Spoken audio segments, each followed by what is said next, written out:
Welcome to Soulful Living. We're Doctors Phillip and Jane Mountrose, your hosts. This show provides timely keys and solutions for open-minded people like you who want to create more joyful, meaningful, and prosperous lives.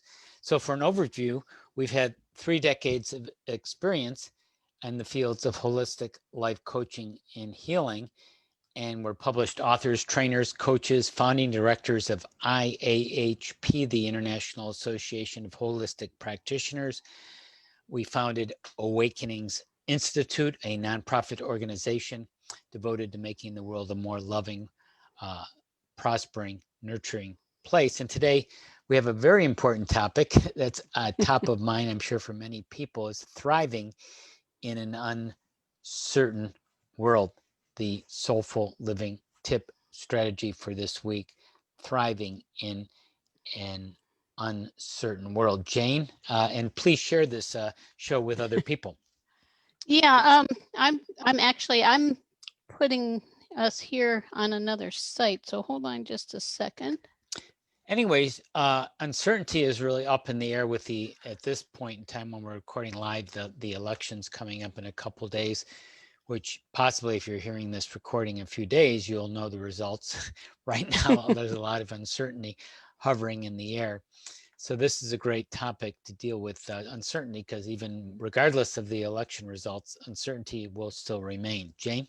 Yeah, it's interesting. I think almost anybody would admit we live in a pretty crazy time. I was thinking about it today. There's probably more uncertainty in what's happening in the world right now and in the United States, and probably in many places where Right. other people are who are listening, watching here. Some people went through, in recent generations, have gone through entire lives without having this degree of uncertainty. And I think Right. we have to acknowledge that this is happening, for one Right. thing. And I think that helps, just like, okay, this is what's happening. It also obviously presents some unique challenges, but in those, I think we also see opportunities, which is why we want to talk about this today. I think, first of all, I think if we're looking at soulful living, we have to admit that we're looking at ourselves from the perspective that we're magnificent spiritual beings who have souls that are guiding us. Right. So if we look at ourselves as victims in this reality where things are so uncertain, it can be really devastating. But if we understand ourselves as people with souls, we have some choices. And of course, some are more effective than others, which is why we wanted to talk about that today. Philip and I were talking about this earlier, and we started by thinking the easiest way really to eliminate a lot of the discord internally is to separate things into 2 categories. So the first one is things we can change, and the second one is things we cannot change. And there are a lot of things we can't change. Right now, we can't change the fact that there's a pandemic that is affecting the entire world. We can't change beyond the things that we can do, and we'll talk about this too. We can't change the political environment. There are some things we can do there, and we'll talk about that.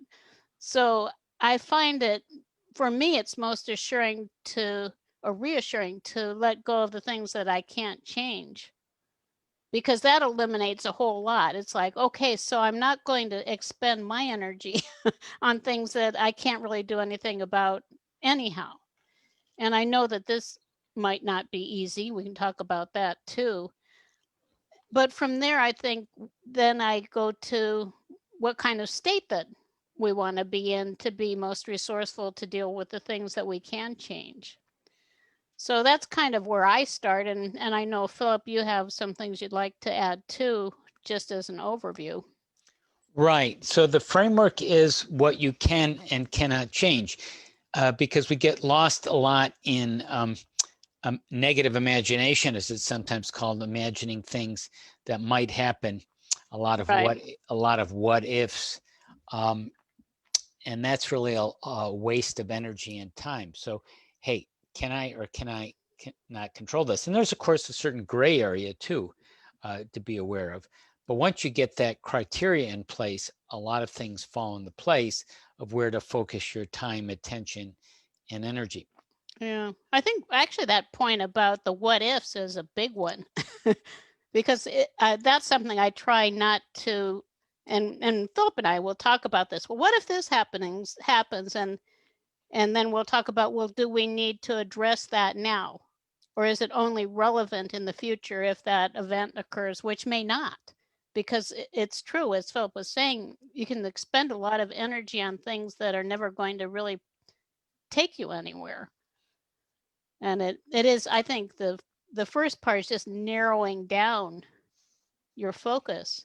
And okay, in this moment, we're sitting here, we envision ourselves with many like-minded people who are in the same situation, and we're joining together in a harmonious way to create the world the way that we want it.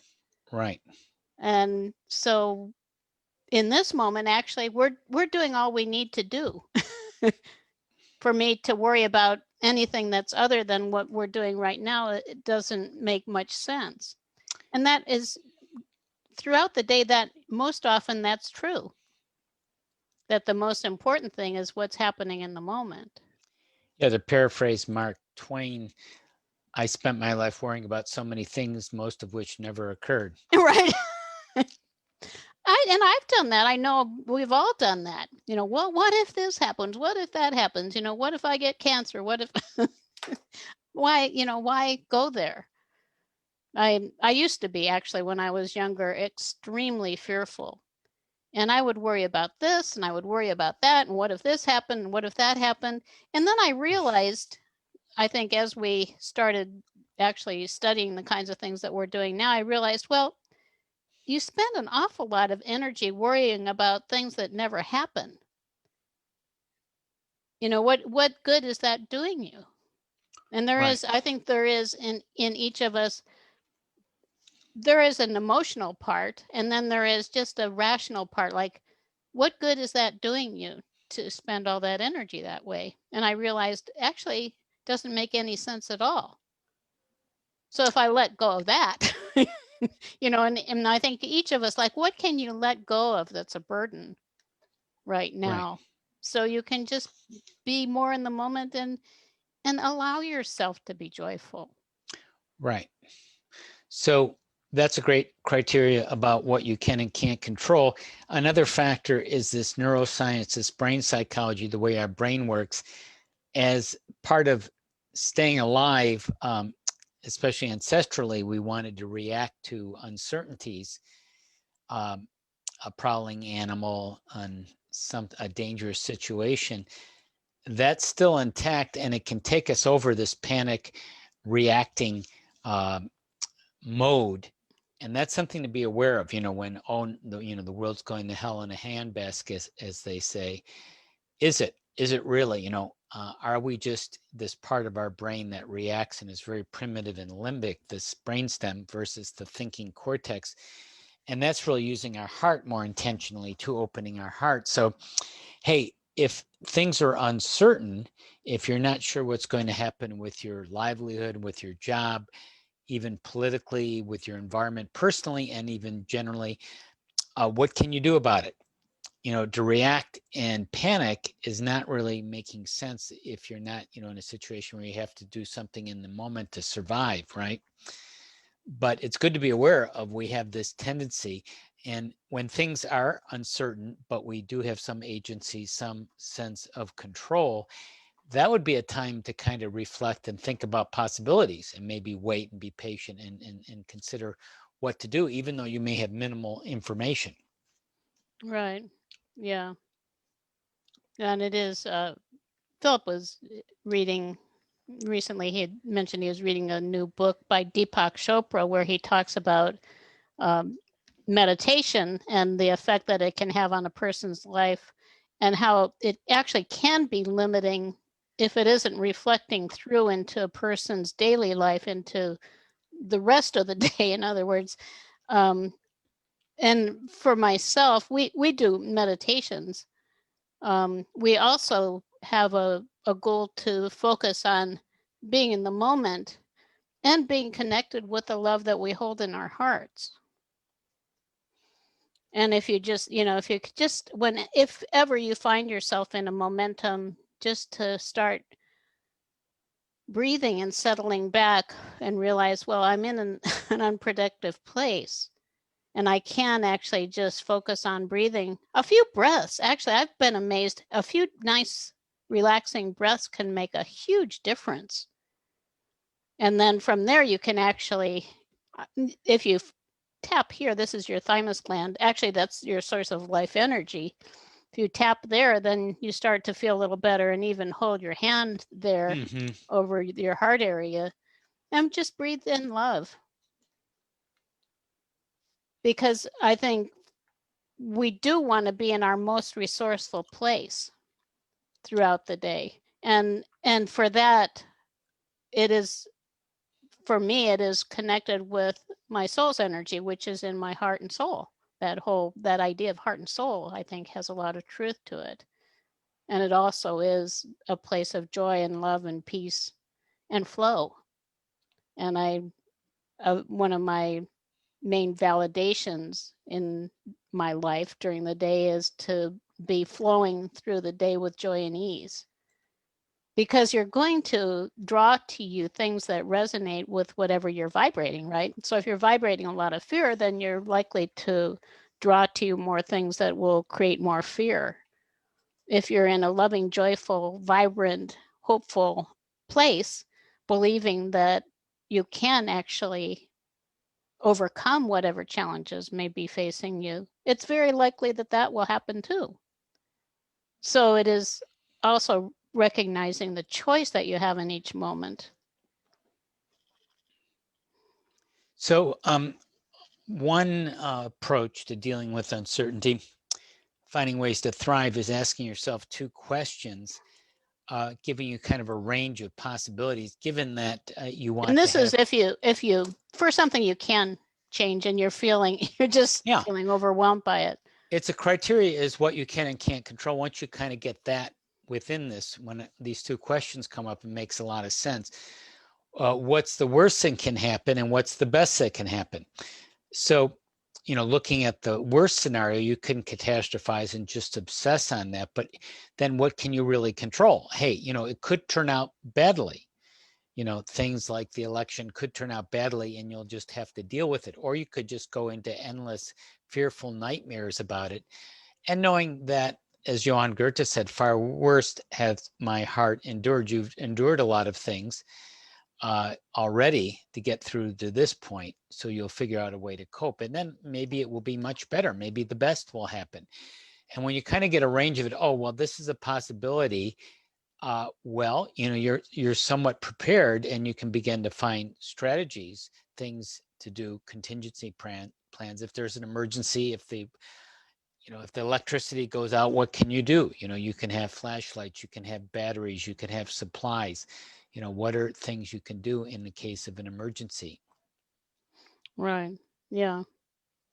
Yeah. And that if there's a choice, like often we'll think, well, years ago, we decided we wanted to do the work that we're doing now.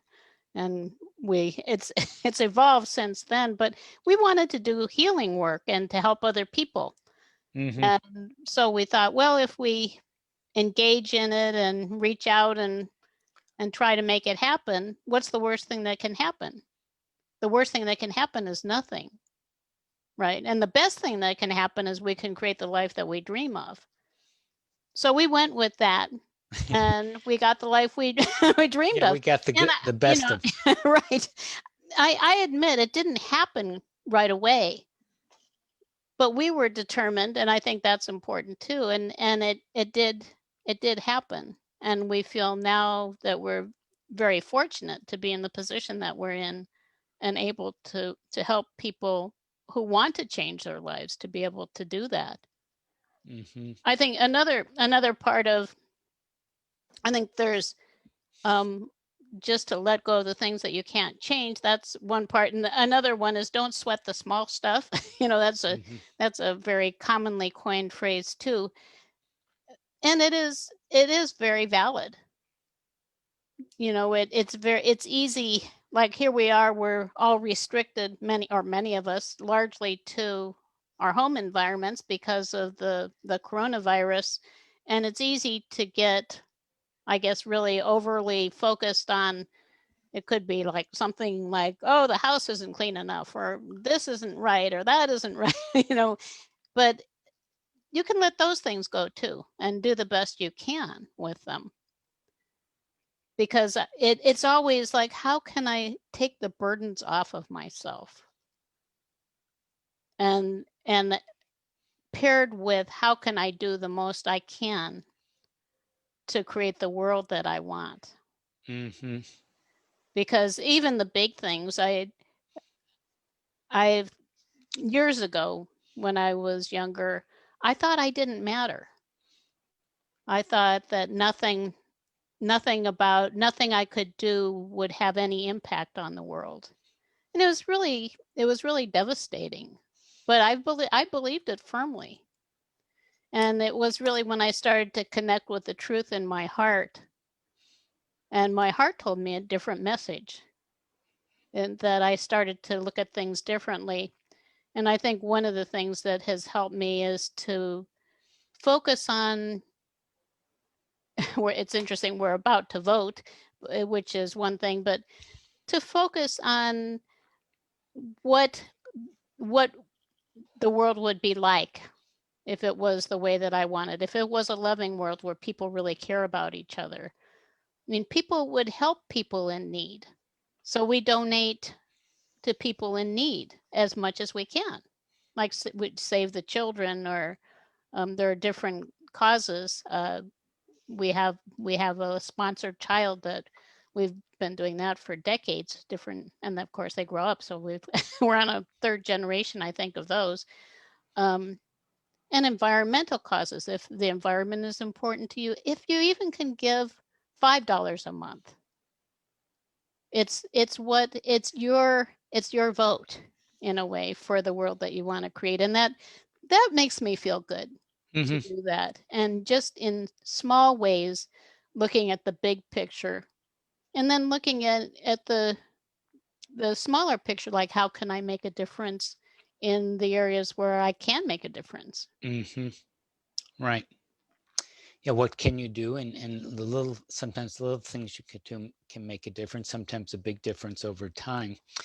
And Jane and I have been fortunate, as we mentioned, the carving out a wonderful life, sometimes amidst challenging times and difficulties around us, and helping other people to do that through our coaching and healing programs. And you could be overwhelmed. You can get lost in all the poverty and the environmental degradation, all the many problems facing us, or you can just go one step at a time and do what you can in the moment with what you have. Right. And feel good about it. Yeah. I remember also I wanted to change my relationship to money, and it was Christmas time. This was years ago, and I decided, well, I always shopping. I often see the Salvation Army there with their, they have the red basket and you put money in, and I always would look at it and kind of like, oh, why are they there again? And then I thought, well, what if I just put $1 in each time I see one? And so I started doing that, and they were so gracious, the people behind the basket or behind the little bucket. And sometimes there would be a whole group of them, and they'd all be so gracious and thankful, and it would make me feel so good. After a while, I started thinking, well, I should be giving $5. I just wanted to give more, and it was a big change for me. And I think that it also is like thinking abundantly about things. Like it is, we don't know what's going to happen financially in the future, many of us. And I know that many people are suffering, and another part of what we do is we help as much as we can in things like that. But for ourselves, in terms of uncertainty, we use positive affirmations really about what's going to happen. and things. Well, an example I often give is this was a couple years ago. Something happened. I had a health challenge, which actually, well, I won't say. I had a health challenge, and it ended up I had to go to the emergency room. And I can remember Philip was going to take me to the emergency room, and we were leaving the house, and I was thinking, this is going to turn out much better than I ever expected possible, and I'm going to be surprised and delighted with the results. And that was the mindset I went in with. And that's actually what happened. It turned out it was a very odd situation. I was taking too much of a certain supplement that was having a negative effect on my heart. And for anyone who takes a lot of supplements, it is something to be aware of, and maybe even to track somewhat the levels of things in your system, because it can actually be fatal. I found out. It wasn't.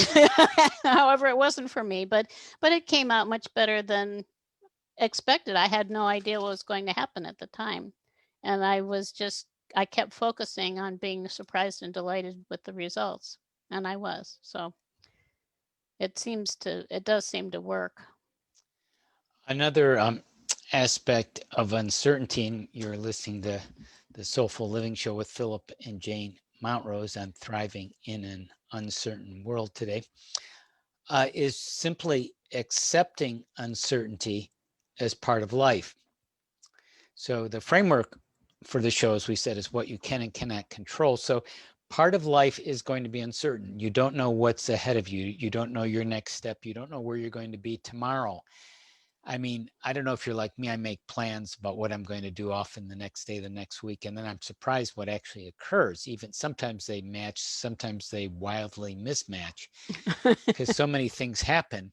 You get an email, you get a call, something comes up, an event occurs, and you just can't anticipate that. And that's part of the uncertainty of life. And so if you accept that, today and tomorrow and the rest of your life, you will not know what's going to occur much, if not most of the time. That's part of life. Again, what can't control? Don't try to be perfect. Don't try to just manage everything. It's not going to work out that way. Recognize what you can and can't control. You can control your responses, right? You can control your emotions. You can control a lot of your actions and your follow through. Whereas you can't control, say, a pandemic, although you can control some of your personal actions, if you're wearing a mask or social distancing and such. So a loss of a loved one, you can't control that. How you respond to it and deal with it is another story. So part of life is uncertainty. And once you recognize that, it sort of takes a big lift, because it's funny. At a certain point, I realized, wow, I'm surprised. It's so I don't know what's going on. I want this to be managed, because we do want predictions. All the shows, all the political shows, all the economic shows, they have these people predicting what's going to happen. Why? Why? Because we want to be safe and secure so we can plan and protect ourselves. That's normal. That's natural. That's our lower basic needs, the limbic brain, as we talked about earlier. However, in reality, we can't really do that much of the time, although we can take certain measures, which are sometimes wise, but too much, you become fearful and protective, and you shut down life instead of letting it flow, like Jane was saying earlier. So what can you and can't control? Go in the flow, learn what to realize that life is going to be uncertain. And the point I'm making is that I resisted a lot of uncertainty. That's what's behind this discomfort. Yes, uncertainty makes you sometimes a little uncomfortable, but it can be unleashing a really creative force, a creativity, solutions, explorations. All kinds of things are in the unknown where uncertainty lies. So realize, stop resisting uncertainty, start accepting it. Doesn't mean there won't be elements or times of discomfort, and that's part of accepting that as well. Right. Yeah. Yeah, and it does seem to just keep boiling down to narrowing your focus, or being very intentional with your focus. I believe also that our intention is much more powerful than we realize.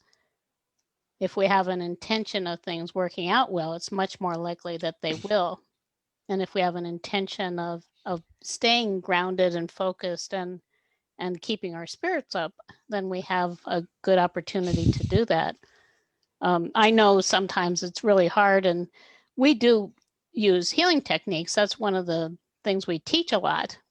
And you can use processes like we use a holistic EFT, and we have a process now with spiritual kinesiology, a whole system that we developed that is very effective for clearing blocks. You know, if you just like if you have fear or stress or whatever, that it's very effective. But I also look at the holistic model. I think is really important because it's objective from everything I know, that we are body, emotion, mind, and spirit, and everything is connected. And if you look at, sometimes I try to simplify it by looking at, well, what is happening on all of those levels? Like what is happening in my body? And I think the body, there's also that idea the body doesn't lie. There's a book actually by that name, too, a classic book. If you look at the things that actually are good for the body, those are ways to focus, right? And stress is not good for the body. It's not good for you on any level. And you have a choice actually of whether you focus on things that make you feel more stressed, or if you focus on things that make you feel more joyful. And I think a lot of people don't believe that they have that choice, but in every moment you can choose.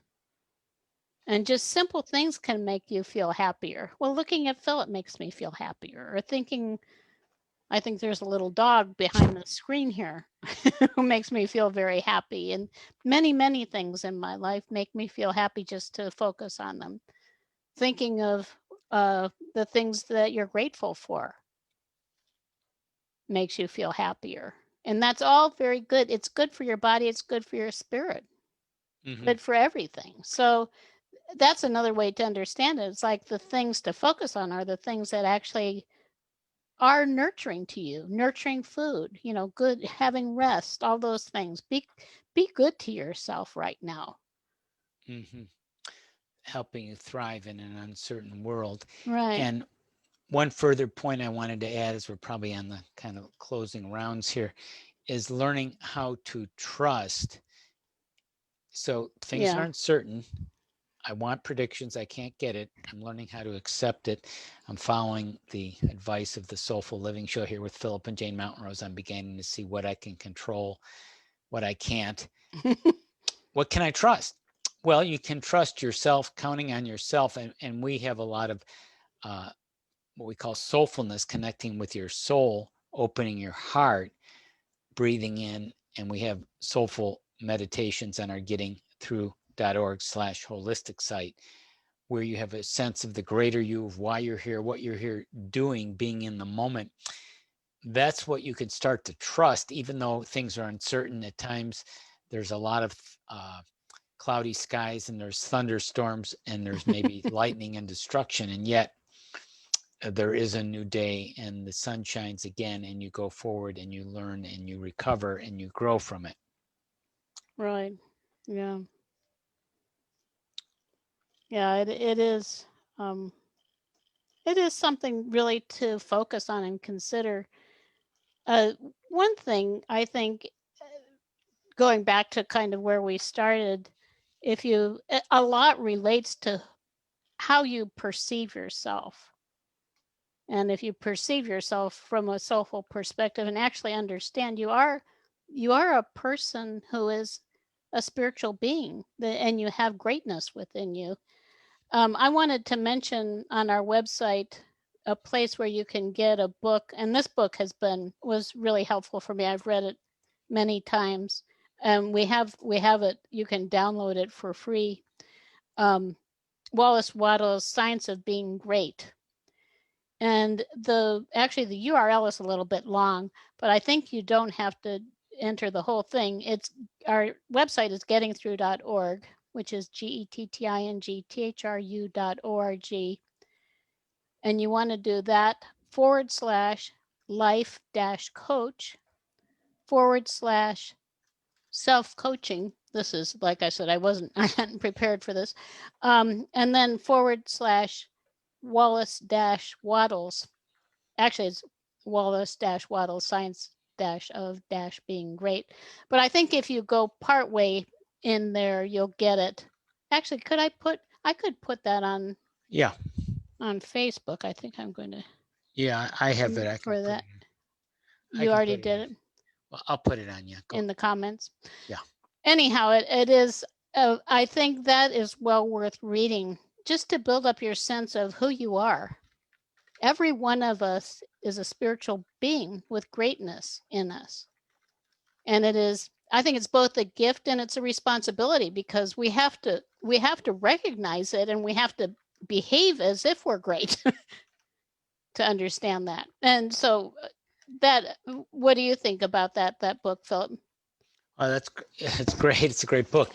It's very inspiring that we're here for a greater purpose. We kind of get lost in the weeds, the day by day, the moment by moment, and then there's a bigger picture. Why are we here? What are we here to do? We have some gifts. We have some talents. Hey, if you couldn't fail, what would you do? You have things that you can do, some things you'd love to do, things you aspire to do. You can do that, even if it's taking a little tiny step today. Maybe just listening to this show and downloading the book, or getting, doing some soul centering, looking at the world a little more productively or practically about what you can control, letting go. Yeah, letting go of some things that are bothering you and that are wasting your time, and focusing on what is useful for your time. Right. Yeah. Yeah. So it is, within all of this turmoil, there are opportunities for us. Right. And it's interesting when we talk about the bigger picture of this. Many in the spiritual world believe that this is a time of choice, that this is an opportunity for people to wake up and realize we don't want to create a world where everyone has to be living in fear and where we live in hatred. We can create a world that is based on love. And if you think about what the world would be like if everyone was coming from a place of love, that was the thing that really got me years ago. There couldn't be any starvation because no one would allow no one would allow it, because everybody would be coming from a place of love. There wouldn't be poverty. The environment would be taken care of, because we would love all of the creatures on the earth and everything in the environment. What the world needs now. And I think people may think it's right, but if you think about it, it's true. Love it's true, and it's simple. If we were coming from a place of love, we wouldn't have any of the problems that we have now. What the world needs now is love. It does, actually. That makes me feel good. That's the only thing. So actually, if you can share a little more love too, the people need that. Smile at people, make them feel good. You'll feel better too. Mm-hmm. Say nice things to people. So that's learning how to thrive in an uncertain world. Hopefully we gave you some helpful tips and tools to deal with the challenges that we're facing.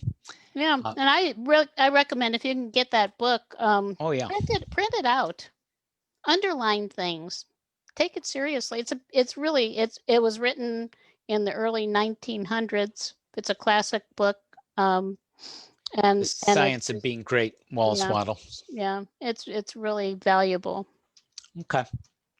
Anything else, Jane? No, just enjoy yourself. Be good to yourself and be good to others.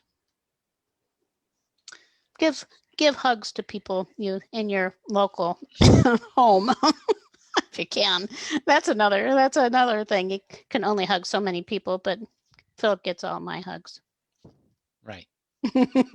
So remember, the ultimate goal for Soulful Living, this show you've been listening to, is to share the show, use the tips, in this case, learning how to thrive in an uncertain world.